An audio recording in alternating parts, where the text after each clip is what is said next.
This is lesson 80, part 2, polynomials. So poly means many, just like a polygon has many sides. And so this is where we kind of break it down and see what these different ones are. A monomial, mono means one, so it's one term. Do you see how there's like a bunch of different aspects of these terms sometimes? But it's still one term because they're right next to each other. Okay, so all of these are one term. Binomial is two terms. You have an x plus 5, xy minus 7. And, this is extra important, a positive or negative comes between each term. That's how you know there's a new term. Not because there's a new letter or a new number, but because there's a sign in between them.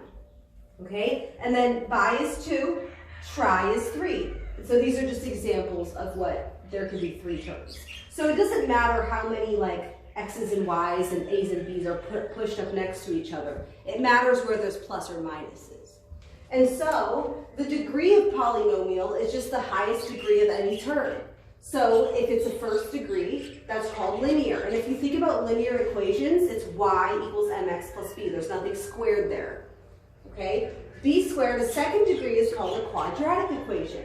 And then cubed, third degree, is cubic. So if we look over here, this is cubed, right? So this is a cubic, this is a third degree. This is just by itself, so that's just the first degree. And so that's what we kind of look at, okay? So the degree of polynomial, that's the highest degree of any term. So this is all informational. We didn't do any math yet. This is just new information that you need to log in the back of your mind or in the front of your mind, whatever. Okay, this is actually interesting. If a term has one or more variables, so that means a term, not the whole thing, but a specific term, then we call that term, the degree is the sum of those exponents. So here we go.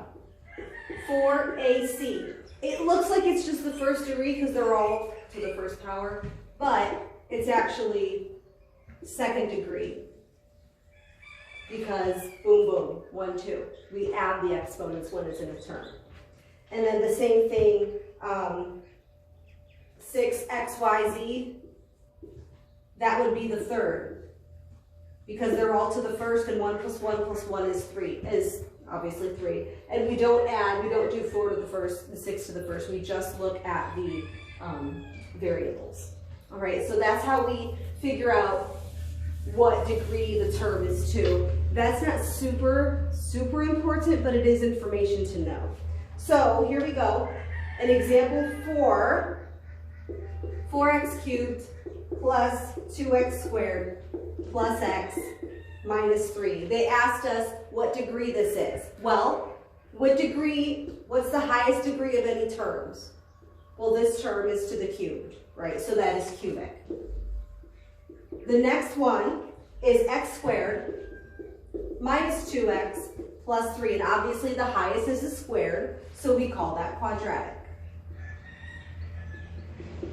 Okay? And then that very last one, it just says x plus y plus 3. Well, the highest one is just 1, so that's linear. And that's all there is to those things. Okay, example 5. So just look at the terms and see which one has the highest one. Now, if there's a bunch of letters together, then that's when you have to add them up. Can you believe I have both erasers right in front of me right now? Wow. Okay, example 5 says x plus 2x cubed, that's an x by the way, plus 2 plus x squared.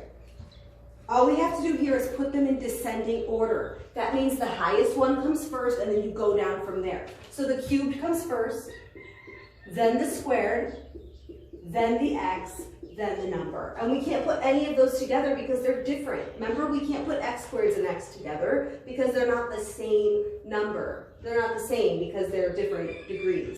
And then that very last example, example 6, says that you're going to add x plus 6 and 2x plus minus 3.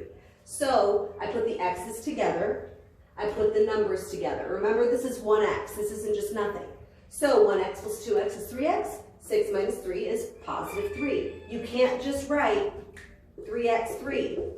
This is a positive 3. We have to keep that sign there. And then remember, when we move things around, we keep the sign with the term. So if you have something like x cubed plus x minus 2x squared, you take it to put it in order, you have to take the negative with the term when you move it. And I just want you to remember that. So this is the last little bit. I'm probably going to type up some of this stuff for you to have because you may not have been taking notes, and I don't blame you at this point. But you do need to understand and have this stuff kind of there for you to look back at if you need to. All right, thank you for listening again. I'm just going to keep saying, let me know if you need anything. It's a little bit difficult for me to communicate with you if you aren't communicating with me. Most of you are doing great, so thank you for that, and just have a good day.